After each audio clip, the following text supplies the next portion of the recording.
క్రీస్తునందు ప్రియమైన దేవుని సంగమా, మరి ఒక వాక్య భాగం ద్వారా నేను మీ ముందుకు వచ్చి ఉన్నాను. దయచేసి యూట్యూబ్ ఛానల్ ద్వారా వీడియోని వీక్షిస్తున్న మీరందరూ లైక్ చేయండి, షేర్ చేయండి, సబ్స్క్రైబ్ చేయండి. ఈస్టర్ తర్వాతి 4వ ఆదివారపు శుభాకాంక్షలు మీ అందరికీ తెలియజేస్తా ఉన్నాను. ఈరోజు మనం చదువుకున్నటువంటి వాక్య భాగాలు పత్రిక పాఠ్య భాగంగా యాకోబు పత్రిక 1వ అధ్యాయం 16 నుంచి 21 వచనం వరకు చదువుకొని ఉన్నాం. సువార్త పాఠ్య భాగంగా యోహాను సువార్త 16వ అధ్యాయం 5 నుండి 17 వచనాలు మనం చదువుకుని ఉన్నాం. ఈరోజు మనం చదువుకున్నటువంటి వాక్య భాగాలలో ఉన్న అంశం టాపిక్ ఆత్మ. ఆత్మను గురించి ఈరోజు నేర్చుకోబోతున్నాం.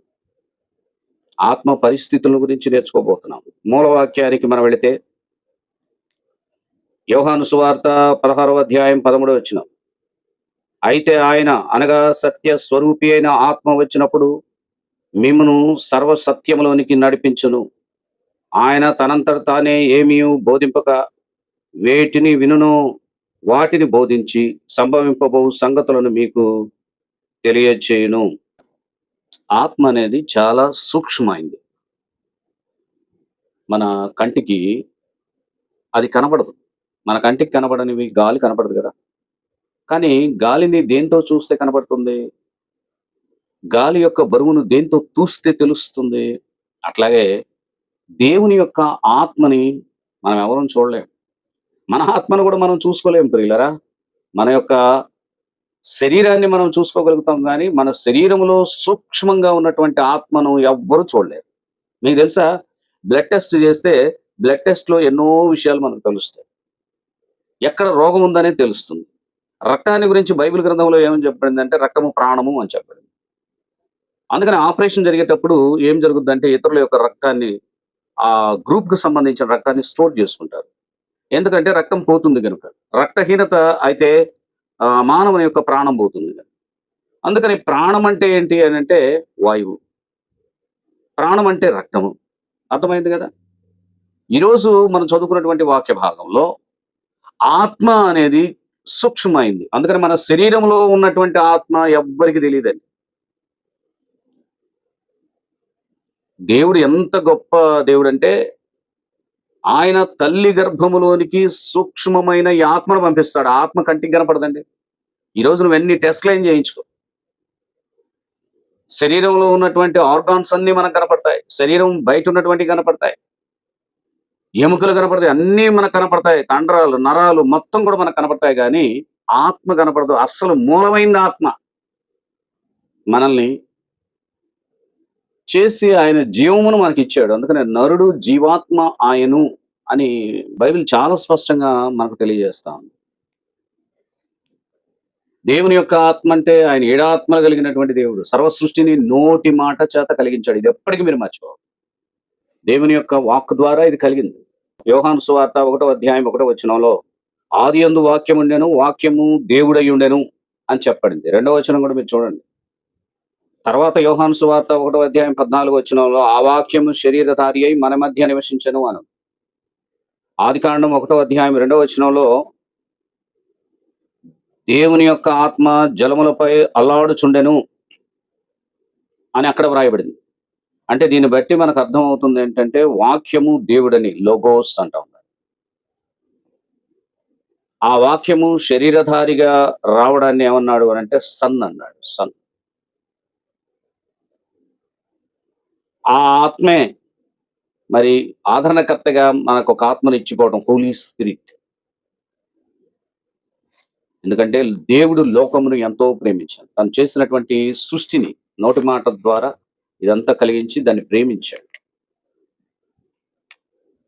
తన పోలిక, తన స్వరూపం నరునికి ఇచ్చాడు. అందుకనే నరుని యొక్క ఆత్మ యెహోవా పెట్టిన దీపం అని వ్రాయబడింది. నరునికి ఉన్న ప్రత్యేకత ఏంటంటే ఆత్మ. శరీరము, ప్రాణము, ఆత్మ అనేవి ప్రత్యేకమైనవి. దేవుడు నాసికారంధ్రంలో జీవవాయువును ఊదగా నరుడు జీవాత్మ ఆయన. జీవాత్మ అని అక్కడ వ్రాయబడింది. అది స్పెషల్ అన్నమాట. కనుక మనం ఈ లోకమును విడిచి వెళ్ళిపోయేటప్పుడు శరీరమును విడిచి, అలాగే ప్రాణమును విడిచి ఆత్మ పైకి వెళ్ళిపోతుంది. ఈ ఆత్మకు అన్ని విషయాలు గుర్తుకొస్తాయి అని చాలా మంది అంటుంటారు. అంటే ఈ శరీరంతో ఉన్నప్పుడు భార్య ఉంటుంది, పిల్లలుంటారు, రక్త సంబంధికులు ఉంటారు, స్నేహితులుంటారు, బంధువులు అందరూ ఉంటారు. శరీరాన్ని ఇప్పుడు విడిచి వెళ్తుంది గదా! ఆ బంధాలు, ఆ సంబంధాలు ఇంకా ఉంటాయి అని అనుకునేటటువంటి మనుషులు లేకపోలేదు. వాళ్ళకి ఈరోజు ఈ వాక్యం తెలియజేస్తా ఉంది. రండి. ప్రసంగి గ్రంథం 9వ అధ్యాయం 5వ వచనం, 6వ వచనం చదువుతాను. బ్రతికి ఉండువారు తాము చతురని ఎరుగుదురు. అయితే చచ్చిన వారు ఏమియు ఎరుగరు. వారి పేరు మరువబడి ఉన్నది. వారికిక ఏ లాభమును కలుగదు. వారిక ప్రేమింపరు, పగపట్టుకొనరు, అసూయపడరు. సూర్యుని క్రింద జరుగు వాటిలో దేని యందును వారికిక నెప్పటికిని వంతు లేదు. ఇంత క్లియర్‌గా చెప్పాడు గదండీ! మరి చెప్పినప్పుడు మా నాయన పైనుంచి చూస్తాడు నేనేం జేస్తున్నాను? దినం కార్యక్రమం చేశానా? మా నాన్న పేరిట వస్త్రాలిచ్చానా? మా నాన్న పేరిట విందులు ఇవన్నీ గూడా చేశానా? లేదా? అనేటటువంటి ఆలోచనతో చాలామంది ఉండిపోతారు. మీ నాన్న చూస్తున్నాడని నువ్వు చేయటం గాదు. 10 మందికి ఉపయోగపడటానికి ఏదైనా కార్యక్రమం చెయ్యి పర్వాలేదు. మీ నాన్న అయితే చూడడు. ఎందుకు చూడడు అంటే బైబిల్ చాలా చక్కగా క్లియర్‌గా వివరించింది. ఆ శరీరంలో నుండి ఆత్మ వెళ్ళిన తర్వాత శరీరం సంబంధమైనటువంటి విషయాలు జ్ఞాపకానికి రావు. నా కుమారుడు భూమి మీద ఏం చేస్తున్నాడు? నా భార్య భూమి మీద ఏం చేస్తుంది? మా అమ్మానాన్నలు ఏం చేస్తున్నారు భూమి మీద? మా స్నేహితులు ఏం చేస్తున్నారు భూమి మీద? అనేటటువంటి ఆలోచనలు ఆత్మకు ఉండవు. ఫస్ట్ ఇది నువ్వు తెలుసుకోవాలి. తర్వాత రండి కొరింథీయులకు రాసినటువంటి మొదటి పత్రిక 15వ అధ్యాయం 44వ వచనం నుండి మనం 50వ వచనం వరకు చదువుకుంటా వెళదాం. ప్రకృతి సంబంధమైన శరీరముగా విత్తబడి ఆత్మ సంబంధమైన శరీరముగా లేపబడు. ప్రకృతి సంబంధమైన శరీరం ఉన్నది గనక ఆత్మ సంబంధమైన శరీరం కూడా ఉన్నది. ఇందు విషయమై ఆదామును మొదటి మనుష్యుడు జీవించు ప్రాణి ఆయనని వ్రాయబడి ఉన్నది. కడపటి ఆదాము జీవింపచేయు ఆత్మ ఆయను. మొదటి మనుషుడు భూ సంబంధి అయి మంటి నుండి పుట్టినవాడు. రెండవ మనుషుడు పరలోకము నుండి వచ్చినవాడు. మట్టి నుండి పుట్టినవాడు ఎట్టివాడో మట్టి నుండి పుట్టిన వారును అట్టివారే. పరలోక సంబంధి ఎట్టివాడో పరలోక సంబంధులు అట్టివారే. మరియు మనము మంటి నుండి పుట్టిన వాని పోలికను ధరించుకున్న ప్రకారం పరలోక సంబంధి పోలికయు ధరింతుము. సహోదరులారా, నేను చెప్పున్నది ఏమనగా రక్త మాంసములు దేవుని రాజ్యమును స్వతంత్రించుకొన నేరవు. క్షయిత అక్షయతను స్వతంత్రించుకొనదు. ఇదండి వాక్యం. రక్తమాంసములు దేవుని యొక్క రాజ్యమును స్వతంత్రించుకోవనంటే ఈ భూమి మీద ఉన్నటువంటి ఈ శరీరం ఈ భూమి మీద పెట్టబడుతుంది కదా! ఈ భూమిలోనికే కలిసిపోతుంది గదా! మన్నైనది మన్నుకెళ్ళిపోతుంది గదా! ఈ వాయువు సంబంధమైన ఈ ప్రాణం గాల్లో కలిసిపోతుంది గదా! మరి ఆత్మ అనేది దేవుని దగ్గరికి వెళ్ళిపోతుంది. సూక్ష్మమైనటువంటి ఆత్మ నువ్వెన్ని ప్రయత్నాలు చేసి దాన్ని చూడాలన్నా నువ్వు చూడలేవు. బ్రతికున్న మనలో ఆత్మ ఉందండి. ఆత్మ యెహోవా పెట్టిన దీపం. ఆ ఆత్మ నరునికి స్పెషల్. ఎందుకంటే దేవుడు తన స్వరూపమందు తన పోలిక చొప్పున నరుణ్ణి చేసుకున్నాడు. బైబిల్‌లో వ్రాయబడింది. తన స్వరూపం అంటే అక్కడ వ్రాయబడింది. Pre planned image of God. Creation గురించి మనం మాట్లాడుకుంటే original creation that is first creation.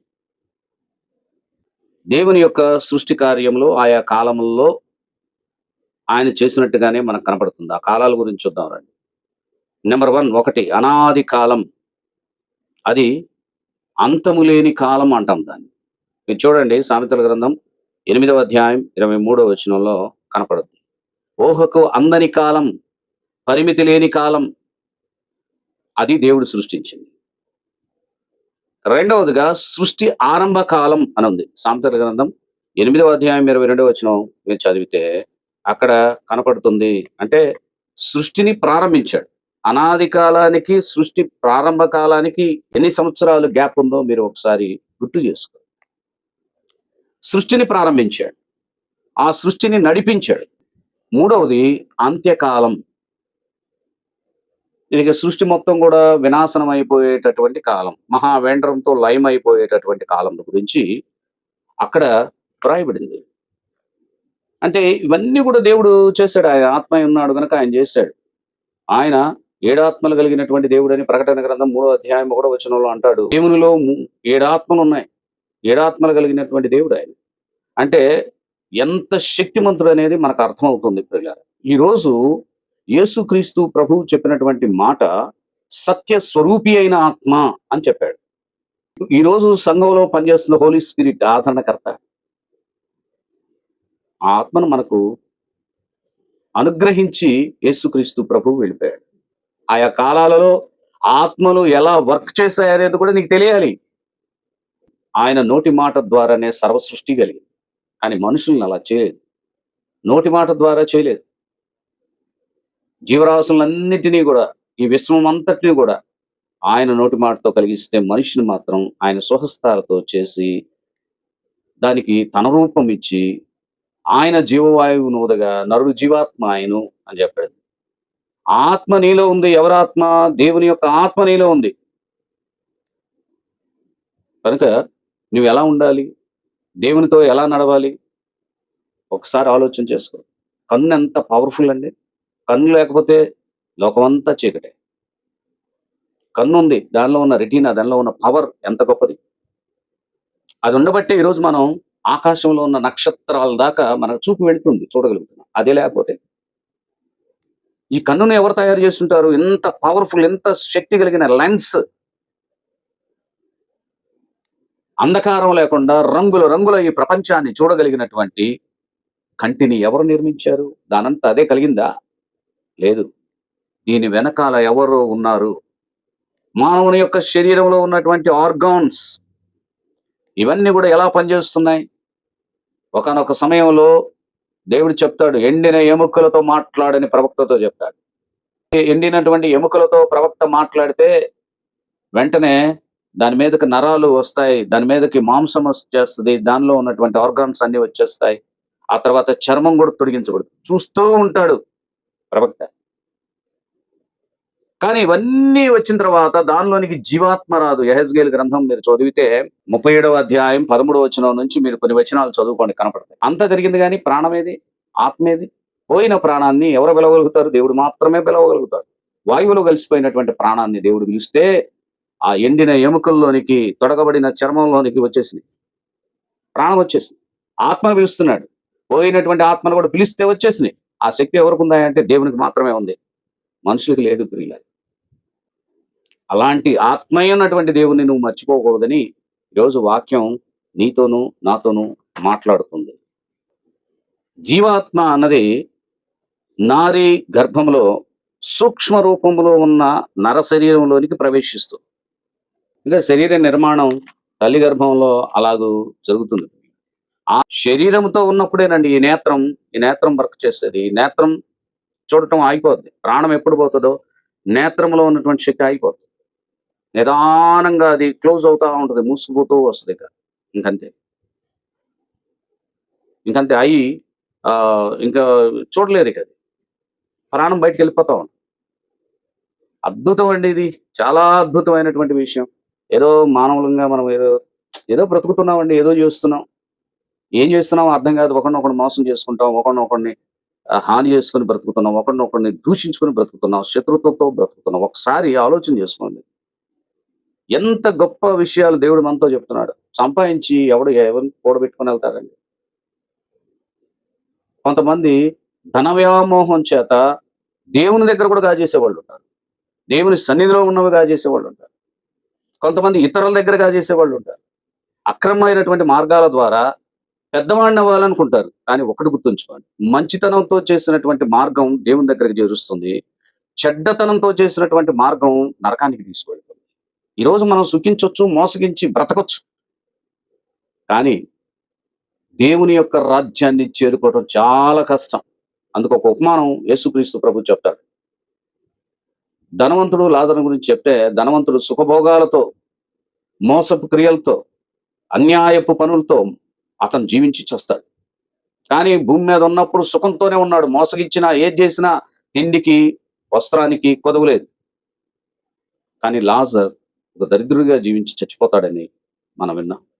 ఇద్దరు చనిపోయిన తర్వాత వారి యొక్క స్టేటస్ మారిపోయింది, స్థితిగతులు మారిపోయింది. ఒకరు పరలోక రాజ్యానికి హక్కుదారులు అవుతుంటే మరొకరేమో నరకానికి హక్కుదారులు అయిపోయారు. అప్పుడు గాని తెలియలేదు. పరలోకంలో ఉన్న వైభవం లాజరుకి అప్పుడు తెలిసింది. నరకంలో ఉన్నటువంటి హింస, నరకంలో ఉన్నటువంటి యాతన అప్పుడు గాని ఈ ధనవంతుడికి తెలియలేదు.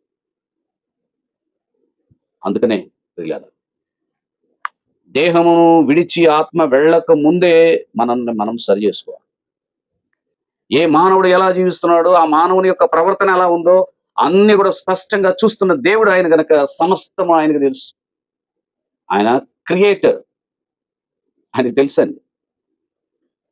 నీకు నాకు తెలియదు. అందుకనే ఆయనకు నమస్కరించాలి. ప్రకృతి సంబంధమైన శరీరము, ఆత్మ సంబంధమైన శరీరం. ప్రకృతి సంబంధమైన శరీరం మనకు మనమే సృష్టించుకున్నామా? లేదండి. మరి ఎవరు చేశారు? దేవుడే చేశాడు. మరి ఆత్మ సంబంధమైన శరీరం అంటే ప్రకృతి సంబంధమైనటువంటి ఈ శరీరాన్ని మరణము ద్వారా మనం వదిలేస్తే, ఆత్మ వేరైపోతే మరలా ఆత్మకు ఆత్మ సంబంధమైన శరీరం ఇస్తానంటున్నాడు ఇక్కడ. అది ఎలా ఉంటుంది? రక్తము లేనిది, మాంసము లేనిది, ఎముకలు లేనిది. అలాంటి శరీరమును దేవుడు ఇస్తాడట. అదే ప్రియులారా, గొప్ప విషయాలు నేర్చుకోండి. ఆ శరీరం ఇచ్చిన తర్వాత అట్టి శరీరం ఒకవేళ ఈ భూమి మీద ఉన్న ఈ రక్త మాంసాలతో కూడుకున్న శరీరంతో నువ్వు పాపం చేస్తుంటే నీ లెక్కలన్నిటిని బట్టి నరకంలో వేయబడతావు. ఒకవేళ భూమి మీద నీవు దేవుడు చెప్పినట్టుగా జీవించి మంచి పనులు చేస్తే నీ ఆత్మీయ శరీరం పరలోకానికి వెళ్తుంది. ఒకసారి గుర్తు చేసుకొని నీ స్థితి ఏదో, నీ గమ్యం ఏదో జ్ఞాపకం చేసుకొని మారు మనసు పొందటానికి ట్రై చేయి. యోహాను సువార్త ఈ పాఠ్య భాగంలో యేసుక్రీస్తు ప్రభు నేను వెళ్ళిపోతున్నాను, మీరు ఇక నన్ను చూడరు అని చెప్తారు.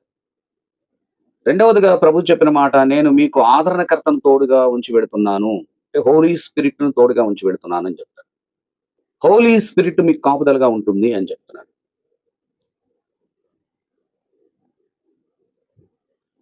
ఈ లోకంలో ఉన్నటువంటి లోకాధికారి అంటే అపవాది తీర్పు పొంది ఉన్నాడు కనుక తీర్పు పొంది ఉన్నటువంటి అపవాదిని గురించి మీరు ఆలోచించొద్దు. అపవాది యొక్క సంఖ్యలలో మీరు బిగింపబడకూడదు. మీరు పరిశుద్ధులుగా ఉండాలి అని దేవుడు చెప్తున్నాడు. నేనంతట పరిశుద్ధున్నో, నేను పరిశుద్ధున్నై మిమ్మల్ని పరిశుద్ధులుగా తీర్చిదిద్దుతున్నాను కనుక అలాంటి శక్తి మీలో ఉండాలని దేవుడు ఇక్కడ తెలియజేశాడు. తండ్రికి కలిగి ఉన్నవి అన్నీ కూడా నావి, కాబట్టి నేను చెప్పినట్టుగా మీరు నడుచుకోండి అని శిష్యులకు బోధించినట్టుగా మనకు కనపడుతుంది. ఇక యాకోబు పత్రిక మనం వెళ్ళిపోతే అక్కడ ఏం చెప్తున్నాడంటే 1వ అధ్యాయం మనం చదువుకున్నటువంటి 16వ వచనం నుంచి 21వ వచనం వరకు మీరు మోసపోవద్దు అని చెప్తాడు. శ్రేష్టమైన ప్రతి ఈవియు పరలోకము నుండి వస్తాయి. చంచలమైనటువంటి బుద్ధులతో మీరు ఉండొద్దు. ప్రతి మనుష్యుడు కూడా దేవుని యొక్క మాటలు వినడానికి ఇష్టపడాలి, కానీ అనవసరమైనటువంటి విషయాలను మాట్లాడటానికి నిదానించాలి. కోపం విషయంలో కూడా నిదానంగా ఉండాలని చెప్పాడు. ఎందుకంటే నరుని యొక్క కోపము దేవుని నీతిని నెరవేర్చదని చెప్తున్నాడు. కోపడే ఉంటాయి, పరిశుద్ధమైన కోపం ఉంటుంది, పవిత్రమైన కోపం ఉంటుంది, అలాగే దుష్టుని కోపం ఉంటుంది, నరహత్యకు పూనుకునేవాడి కోపం, అలాగే ఇంకా శ్రమల పాలు చేయటానికి వచ్చే కోపం, ఇలాంటివి ఉన్నాయి. ఇక కోపడొద్దని చెప్తున్నాడు. ఇంకా ఆయన చెప్తాడు, కల్మషమును మీరు తీసేసుకోండి, విర్రవీగుచున్నటువంటి దుష్టత్వమును కూడా మీరు తొలగించుకోండి అని చెప్తున్నాడు. ఎందుకంటే ఇవన్నీ మనల్ని నాశనం చేసేయే కానీ మనల్ని బాగు చేసే కావివి. మనుషుల మధ్య చెడు అనిపించుకొని ఆత్మ బయటకు వెళ్ళిపోయిన తర్వాత ఆత్మను కూడా చెడ్డ అనిపించుకోవడం కంటే ఏముందండి? అందుకని భయంకరమైన నరకం ఏముంది? మోసం చేసి తెగులు తెచ్చుకోవడం కంటే తెగులు నుండి విడిపించబడటానికి పరిశుద్ధంగా జీవించడం గొప్ప విషయం కాదా? ఆలోచించేది. అందుకని వాక్యాన్ని ధరించుకున్న వాడు సాత్వికమైనటువంటి నాలుగుతో రక్షించబడతాడు, మంచి పనులు చేస్తాడు, మంచి ఉద్దేశాలు కలిగి జీవిస్తాడు అని వాక్యం చాలా స్పష్టంగా తెలియజేస్తా ఉందండి. అలా జీవించడానికి మనం ప్రయాసపడాలి. కొంతమందిని చూద్దాం రండి, ఆత్మీయ క్రియలు కలిగినటువంటి వారు ఉన్నారు. వారు ఎవరు అనేది మనం చూద్దాం. ఆత్మీయ క్రియ శరీరం మీద కనపడుద్ది ప్రియులారా, అదేంటో చూపిస్తాను. దేవుని యొక్క వెలుగు మోషే యొక్క ముఖంపై పడినప్పుడు అదేమైపోయింది? దేదీప్యమానమైనటువంటి వెలుగుగా నింపబడింది. దైవ జనాంగంగా ఏర్పాటు చేయబడినటువంటి ఇశ్రాయేలు ప్రజలు మోషే యొక్క ముఖాన్ని చూడలేకపోయారు. అది ఆత్మీయ క్రియ అండి. ఆత్మీయ క్రియ శరీరం మీద పనిచేయటం. రెండవదిగా మనం చూస్తాం, సంసోనులో దేవుని యొక్క ఆత్మ ఉండి జరిగించినటువంటి క్రియలు. ఆయుధం లేకుండా సింహాన్ని చీలుస్తాడు. గాడిద దవడ ఎముకతో 1000 మందిని చంపేస్తాడు. లావోటి మోకులను కూడా ఆయన ఏం చేస్తాడంటే తెంచి పడేస్తాడు. సంకెళ్లను తుత్తునీలుగా తెగవేస్తాడు. దాగోను గుడిని కూలుస్తాడు. ఇదండి ఆత్మశక్తి వస్తే, ఆత్మీయత ఉంటే ఆత్మీయ క్రియలు ఇలాగ చేస్తారు, శరీరం మీద వర్క్ చేస్తారు. మూడవదిగా ఏలియా ఒక బలిపీఠం కట్టి ఆయన ప్రార్థన చేస్తాడు. ఆకాశము నుండి దిగి వచ్చిన అగ్ని ఆ బలిపీఠం మీద ఉన్నటువంటి ఆ బలిపశువును కాల్చివేస్తుంది. కందకములలో నీళ్లు ఉడుకుతాయి, తెగులుతాయి. దీని అర్థం ఏంటి? దిగి వచ్చినటువంటి అగ్ని భూ సంబంధమైంది కాదు, అది పరలోకము నుండి దేవుని యొక్క శక్తి నుండి వెలువడి వచ్చినటువంటి అగ్ని. ఆ అగ్ని చూసారా ఎక్కడ నుండి వచ్చేది? ఇక్కడ దహన బలి పశువుని బూడిద చేసింది. ఆలోచించండి. అంటే ఆత్మలో ఉన్న అగ్ని దిగి వచ్చింది అనమాట. ఎంత గొప్ప విషయం అండి. నాలుగవదిగా మనం చూస్తాం, షడ్రక్, మెషక్, అబెద్నగో, ఈ ముగ్గురులో ఇంకొక ఆత్మ దేవుని యొక్క ఆత్మ వారితో ఉంది. దేవుని యొక్క దూత అక్కడ అగ్నిగుండంలో వాళ్ళని పడేస్తే 4వ వ్యక్తి అక్కడ మనకు కనపడుతున్నాడు. పడేసింది ముగ్గురునే, కానీ 4వ వ్యక్తి ఎలా వచ్చాడు? చూస్తున్న వారి నేత్రాలకు ఆశ్చర్యం కలిగించింది. మనోనేత్రాలు తెరవబడ్డాయి అక్కడ. కృత నిబంధన గ్రంథంలోకి వెళ్తే కొన్ని విషయాలు మనం నేర్చుకుందామండి. యేసుక్రీస్తు ప్రభు పేతురు, యోహాను ద్వారా కొన్ని ఆత్మీయ క్రియలు జరిగిస్తాడు.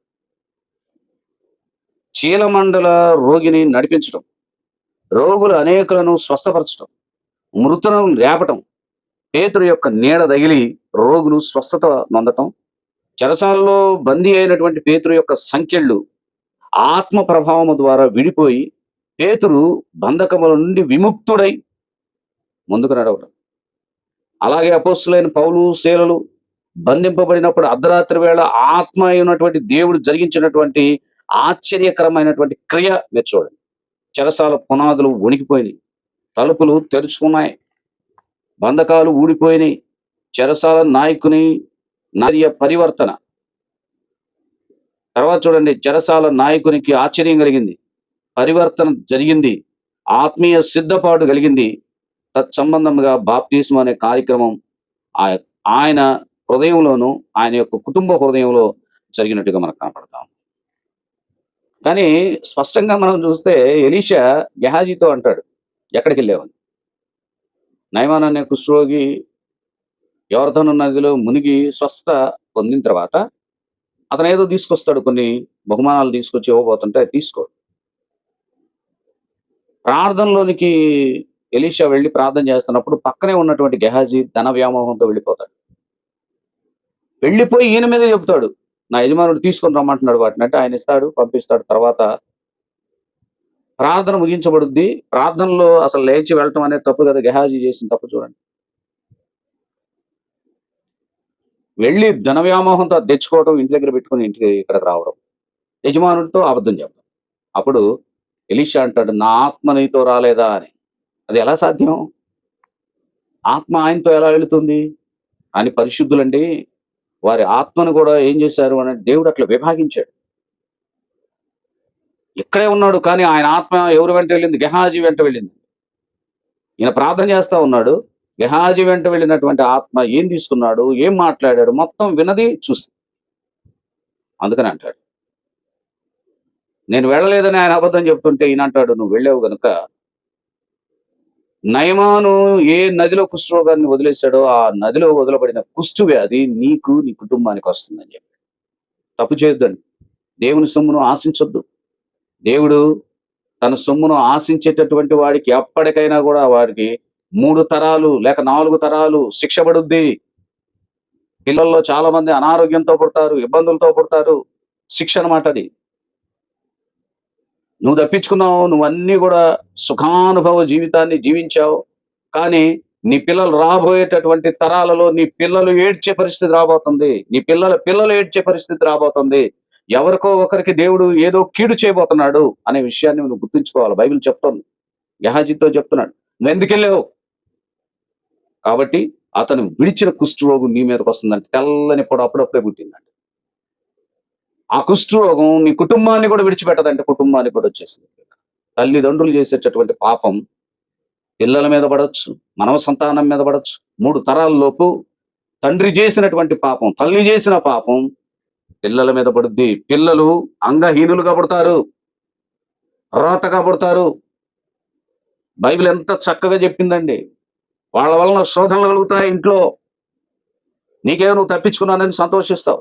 అందుకే నేను చెప్తున్నాను, ఆత్మను గురించి జాగ్రత్తగా ఆలోచన చేసుకొని మంచి పనులు చేయండి, మంచిని జరిగించడానికి ప్రయాసపడండి. దేవుడు చెప్పింది అదే, నీ క్రియలు దేవునికి ఇష్టంగా ఉండాలి.